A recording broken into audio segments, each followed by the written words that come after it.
Salut tout le monde les amis, c'est Bamio, bienvenue dans une nouvelle présentation de véhicule. Comme vous pouvez voir, une 208, pas n'importe laquelle, une Peugeot 208 finition GTI, GT Line pardon, non GTI pas vraiment, presque.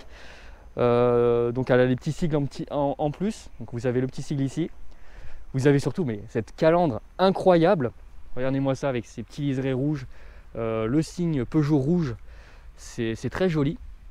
Pareil, vous avez toute la calandre en rouge, c'est très sympa. Alors, je trouve que l'avant il est tellement dingue, il est incroyable l'avant de cette finition là, j'adore. Même les jantes, alors 17 pouces les jantes, je les trouve vraiment pas mal, petits pneus en Cook. Alors j'interromps 2 secondes la vidéo juste pour te dire que si tu aimes mon contenu, je t'invite à t'abonner à ma chaîne YouTube, activer les notifications et lâcher ton plus beau pouce bleu. Allez, je te dérange pas plus, je te laisse avec la vidéo. Je sais pas ce que vous en pensez d'ailleurs, dites-moi en commentaire ce que c'est. Moi je pense que c'est des trucs réfléchissants, le truc rouge qui est là. Mais il y en a un sur toutes les roues, sur toutes les jantes. Et je pense que c'est réfléchissant. Mais j'ai un doute, donc n'hésitez pas à le mettre dans les commentaires. Voilà un petit peu pour... Alors c'est des formes très arrondies, hein, mais ça c'est la 208 avant la nouvelle. Donc je pense que c'est la phase 2 d'ailleurs, parce que la calandre est plutôt grande. Regardez-moi cette sortie surtout, petit signe GT Line. Et cette sortie d'échappement, une vraie sortie, c'est pas un truc en plastoc comme beaucoup d'SUV notamment. Plutôt sympa. Non, je la trouve pas mal pour le coup. Alors je vais vous montrer l'intérieur. Donc c'est un véhicule 5 portes. Je vais commencer par l'arrière. Je vais vous montrer que c'est plutôt spacieux. Et il y a un petit détail qui a toute son importance. Alors je vais rentrer dedans. Je vais juste virer le sac. Alors rentrons à l'intérieur dans le vif du sujet. Je vais vous donner mon ressenti à l'intérieur. Non, c'est bon, il n'y a pas de voiture. Je vais donner mon ressenti à l'intérieur. Je trouve qu'on a énormément de lumière. Il y a énormément de visibilité. Même à l'arrière, plus que dans la version féline que j'avais présentée. Alors il y a un truc qui est assez incroyable, déjà c'est le toit ouvrant. Alors il y était, mais je trouve que ça rendait plus sombre et moins spacieux. Alors c'est peut-être aussi du fait que les fauteuils sont reculés, sont plus loin vers l'arrière, je pense. Pourtant les fauteuils à l'avant sont bien reculés. Mais voilà, je vais fermer la porte juste pour vous montrer un petit peu les finitions. Donc vous avez donc petite poignée ici, petite enceinte également. Vous avez fenêtre électrique à l'arrière, petite poignée. Alors ils n'ont pas mis de poignée en hauteur. Ça c'est vrai que c'est des petits regrets que j'ai sur les nouvelles voitures, mais ils en ont mis à l'arrière et en bas. Donc ça c'est cool, ça permet de se tenir quand même. Il y en a beaucoup qui pensent que ça sert à rien, mais je pense que quand t'es pas bien en voiture, ça a son importance de pouvoir se tenir, c'est plutôt cool. Grosse enceinte juste là, à côté. Bien sûr les ceintures, regardez, petit truc, petit détail, les fauteuils en cuir, ils sont incroyable, les appuis-têtes sont plutôt confortables. Et je trouve vraiment que les fauteuils ils ont une qualité incroyable. Petite surpiqûre rouge comme vous pouvez voir juste là. Ça a son charme, ça donne son petit style. Franchement à l'arrière je trouve qu'on est plutôt bien.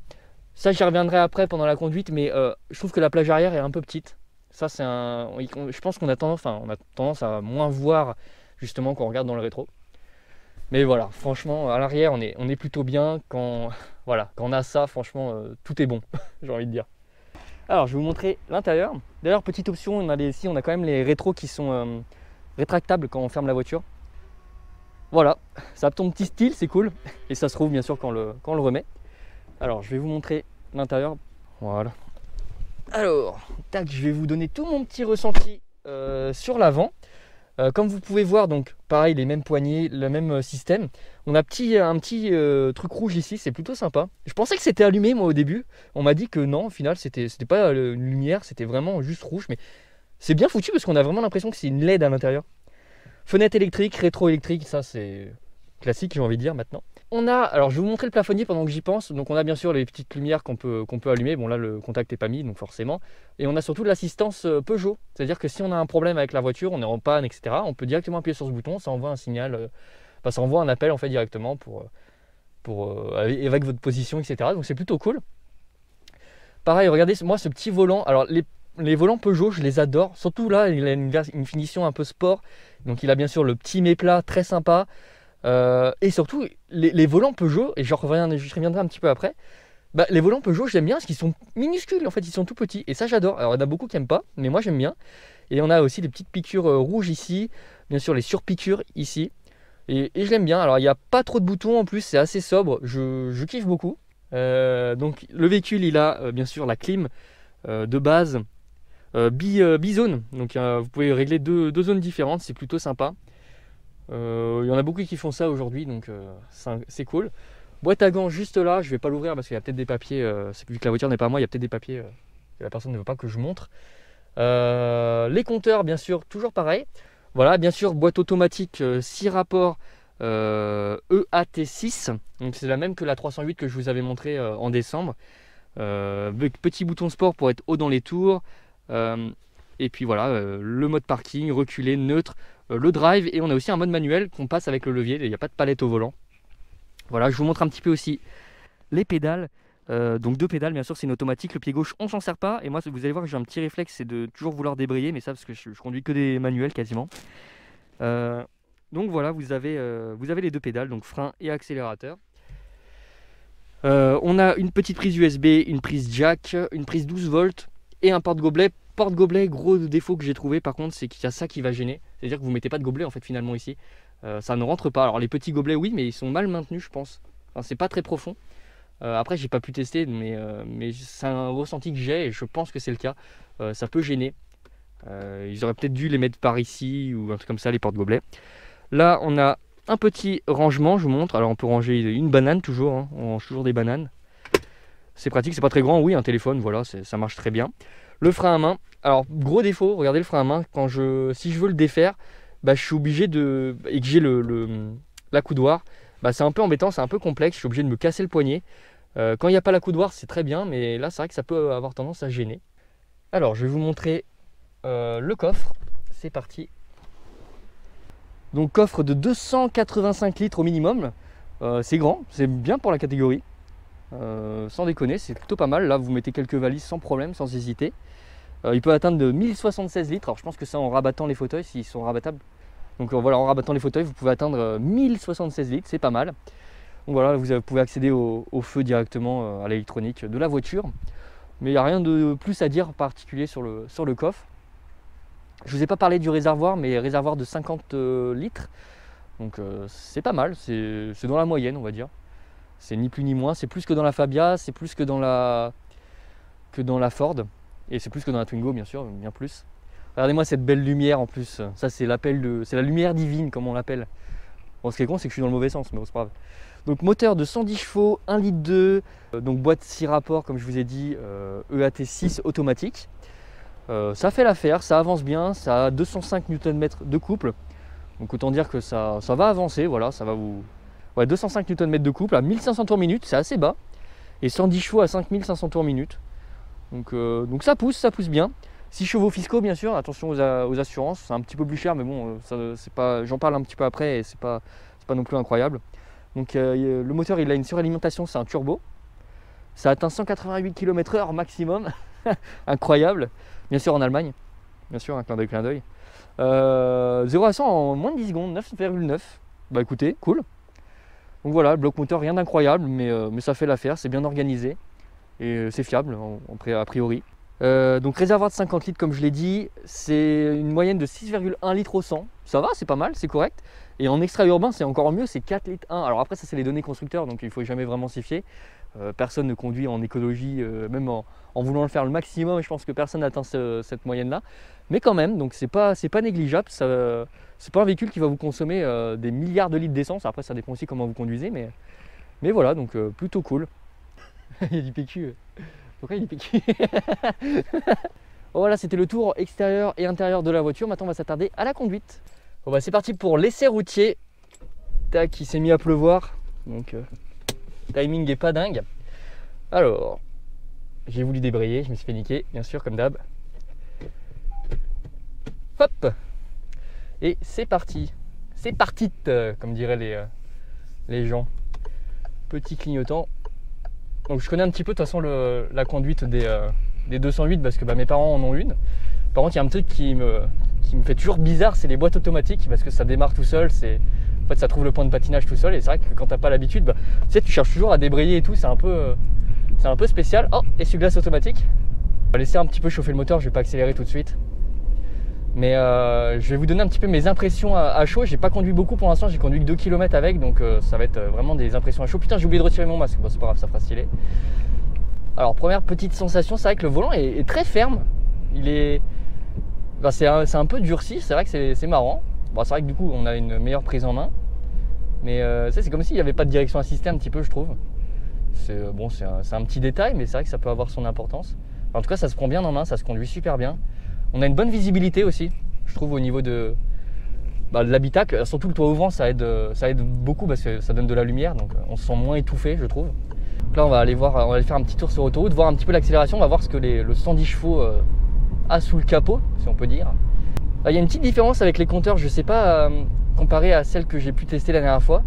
Normalement, les miens étaient un peu plus bleus. Là, il n'y a pas ça. Donc ils les ont un petit peu changés. Par contre, je préfère largement l'affichage qui est présenté, largement. Je trouve ça bien mieux. Et vous êtes prêts? Je vais me taire. Merde.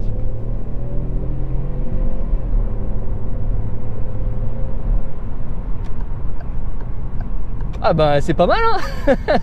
C'est pas mal du tout. Je sais pas si vous avez vu, j'ai mis le petit mode de sport, parce qu'il y a un petit mode sport du coup, je vous ai montré tout à l'heure, qui permet d'être haut dans les tours, donc pour avoir plus de régime, surtout que c'est une essence, donc il faut aller haut dans les tours pour avoir un petit peu de régime. On a senti un petit peu le couple, je vais juste le désactiver parce que je vais niquer tous les sens de mon pote sinon, c'est pas le but. Mais ouais, ça a pas mal de couple. Alors on n'est pas non plus tiré en arrière, c'est vrai, mais ça avance, c'est pas mal. En tout cas, pour vous dégager de situations dangereuses, ça va largement, ça va le faire, il n'y a aucun problème. Attendez, je teste juste les essuie-glaces arrière. Ah bah je me suis gouré, bon c'est pas grave. Comment on met les essuie-glaces arrière? Ah, bien vu. Yes, nickel. Parce que je voyais rien, c'est pas pratique. Je trouve que les rétros sont pas mal. Par contre, ils sont vachement zoomés, hein. Enfin, quand je regarde dedans. Alors, je compare beaucoup à ma voiture que j'utilise tous les jours, la Skoda Fabia. Mais c'est vrai qu'ils sont très grands. Ça, il n'y a pas à dire. Par contre, ils sont un peu zoomés. C'est vrai que ça a tendance à... on a tendance à pas voir trop aux alentours. Mais bon, sinon, en règle générale, non, ça va. Ils sont pas trop mal. D'ailleurs, on va tester les freins aussi tout à l'heure. On va sortir et puis on va tester, voir. Je vais pas non plus lui bloquer ses roues. Je vais pas lui niquer ses pneus non plus. Mais on va voir si ça freine bien. Surtout par temps de pluie, c'est l'idéal, je pense. Et c'est plutôt bien insonorisé, hein. Franchement on n'entend rien. Après on n'a pas pu tester à 130 mais même à 90 c'est plutôt silencieux, on n'entend rien. C'est-à-dire que si vous partez en vacances, vous ne serez pas gêné par le bruit des pneus ou du moteur, donc c'est plutôt cool. C'est surtout les pneus qui font du bruit plus que le moteur en général, hein, quand vous partez en voyage d'ailleurs. Alors attention, il n'y a personne derrière, vous êtes prêts? Ouais, ça freine bien, J'ai pas appuyé à fond, hein, parce que je vais pas non plus lui casser sa voiture, mais ça freine pas mal. Par contre, je les trouve un peu mous, mais c'est pas abrupt, comme dans la 208 de mes parents. Alors, je compare beaucoup à la 208 de mes parents, mais forcément c'est le même modèle, donc on compare avec ce qu'on a pu tester. Mais les freins d'ailleurs sont trop énervés dans l'autre voiture, c'est même dangereux je trouve, parce que des fois tu t'effleures à peine les freins que ça pile direct. Et putain, il y a un mec qui te colle derrière, c'est fini, il te rentre dedans, hein. Là ça va, c'est plus doux. Ça me rappelle plus ma voiture effectivement. Alors, petit test des suspensions, voyons voir. Ok, c'est comme je m'y attendais, comme les suspensions Peugeot en règle générale, c'est des suspensions assez molles. Alors après c'est pas au goût de tout le monde, et notamment moi j'aime bien les suspensions un peu fermes, comme les Ford ou comme les Allemandes en règle générale. Mais ça a tendance à me rendre malade vu que je suis un peu sensible aux intestins. Après quand je conduis il n'y a pas de problème, hein, mais c'est surtout quand je suis en passager. Putain merde, je l'ai pris vite. Alors petit angle de braquage, voyons voir. Hop. Alors la Twingo là je tourne le volant à fond, elle s'en bat les couilles, hein. Ouais ça va. Angle de braquage pas mal, je pense que pour les manœuvres ça doit aller. Bah écoutez, ma foi c'est pas mal. Alors, en plus c'est un véhicule, donc on m'a donné le prix tout à l'heure, vous le trouvez dans les 15 000 € à peu près. C'est pas si excessif, c'est une 6 chevaux fiscaux, donc l'assurance ne va pas vous coûter un bras, sauf si vous avez du malus, mais même tout risque, c'est pas non plus des sommes astronomiques. Donc écoutez, je pense que pour les jeunes permis, ceux qui veulent se faire un petit plaisir sympa et qui veulent une voiture qui est fiable, parce que les Peugeot en règle générale c'est fiable, surtout vous trouvez des pièces de rechange assez facilement, je pense que ça peut être une très bonne idée. Et je l'avais déjà dit la même chose avec l'autre véhicule, sauf que l'autre c'était une diesel, donc c'est bien si vous comptez rouler beaucoup. Là, celle-là peut faire de la ville plus facilement, donc c'est plutôt cool. En plus, honnêtement, la tenue de route est pas trop mal, et le fait qu'il y ait un petit volant, Ça c'est un truc que j'adore avec les Peugeot, le mini volant. Parce que finalement en fait on n'a pas besoin d'avoir un volant XXL pour être précis. Ça marche très bien et je trouve que d'avoir un tout petit volant, bah, c'est cool. Son angle de braquage encore. Non, il est propre, enfin, je galère pas, donc c'est le principal. Pareil, plage arrière un petit peu petite aussi quand vous regardez dans le rétro intérieur. Donc ça c'est un petit détail, mais c'est vrai que bon, des fois, j'aime bien avoir de la visibilité sur les conneries que font les autres. Donc attention à ça, mais en règle générale, non. De toute façon, c'est des voitures qui sont proposées dans les auto-écoles. Alors pas cette motorisation-là, pas ce modèle-là en particulier, mais les 208, c'est des véhicules qui sont souvent dans les auto-écoles. Donc c'est pas pour rien, c'est que c'est des véhicules faciles à prendre en main. Et voilà. Et puis ceux qui veulent se faire plaisir avec un véhicule pas très puissant, mais quand même qui envoie, bah, je pense que c'est bien. Et qui coûte pas trop cher surtout, qui veulent pas mettre des milliers d'euros, plusieurs dizaines de milliers d'euros dans un véhicule, bah, ça peut être très bien. Vous trouvez ça d'occasion, je pense, assez facilement. Tac, on va retourner à droite. Allez, on va se refaire un petit plaisir quand même. Ouais, ça avance, ça avance beaucoup, ça avance bien. Bah là, d'ailleurs, j'ai l'impression d'avoir eu plus de couple. Ouais, j'ai voulu débrayer. Mais ça, c'est un vieux réflexe de merde à chaque fois. Hein. C'est ouf. Bon, on va faire une dernière petite accélération pour le kiff. Départ lancé. Non, justement, départ à l'arrêt. C'est parti. Ouais, ça avance bien. On sent les 200 et quelques Nm de couple qu'elle a. C'est dingue. C'est pas le véhicule le plus puissant que j'ai eu de tester. J'avais fait la Skoda Octavia qui était à 150 chevaux et 250 Nm. Mais putain, elle avance quand même. Voilà, je suis mal poli, mais c'est vrai que ça va bien quand même. Ce véhicule, il a l'aide au démarrage, au freinage, pardon. Il a l'aide au freinage d'urgence, c'est-à-dire que si jamais vous êtes en danger, je pense qu'il doit y avoir un capteur qui voit qu'il y a un truc qui est à l'arrêt devant ou qui a freiné brusquement. Et je pense qu'il anticipe le fait de freiner. Donc j'ai ça aussi dans la Fabia. Mais en tout cas, c'est génial, c'est bien ce système-là. C'est des petites sécurités, mais mine de rien, ça peut vous sauver la vie. Parce que même une demi-seconde de temps de réponse en plus, bah, des fois, ça fait la différence. Donc, putain, le mec, il a grillé le feu, il s'en bat les couilles. Alors là, ça va être intéressant justement de voir, est-ce que... Je vais pas parler beaucoup là, dans l'allée qui est à droite. Parce que la route est vraiment merdique et on va voir si ça fait beaucoup de bruit. C'est parti. Alors, bah, on va faire le petit test.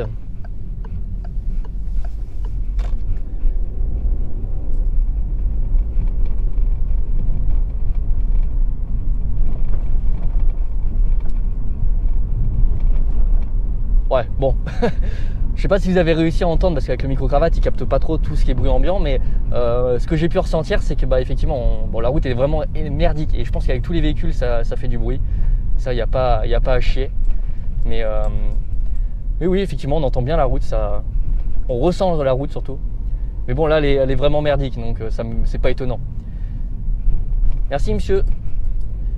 Bon bah voilà un petit peu pour cet essai routier. Je vais vous montrer après la caméra de recul également en marche arrière parce que l'écran est plutôt sympa. Donc j'irai faire mes manœuvres. Merci madame. Regardez, il donne des petites aides. Alors c'est des aides, enfin ça bouge pas hein, comme dans certaines voitures modernes. Mais enfin bon, après on s'en fout un petit peu, quoi. On n'est pas non plus des débilos. Bon bah, vous avez pu voir un petit peu la caméra de recul. J'espère en tout cas que cette vidéo vous aura plu. Si jamais vous avez kiffé, pensez à vous abonner, c'est gratuit. Mettre le petit pouce bleu, donnez votre avis en commentaire. Si j'ai oublié des choses, probablement, ou si j'ai fait des erreurs, n'hésitez pas à le dire dans les commentaires. Encore une fois, je ne suis pas un expert, donc il y a des choses que j'aurais omis ou que je me suis trompé, ça peut arriver. Donc n'hésitez pas à le dire dans les commentaires. Voilà. A plus les amis, faites attention sur la route.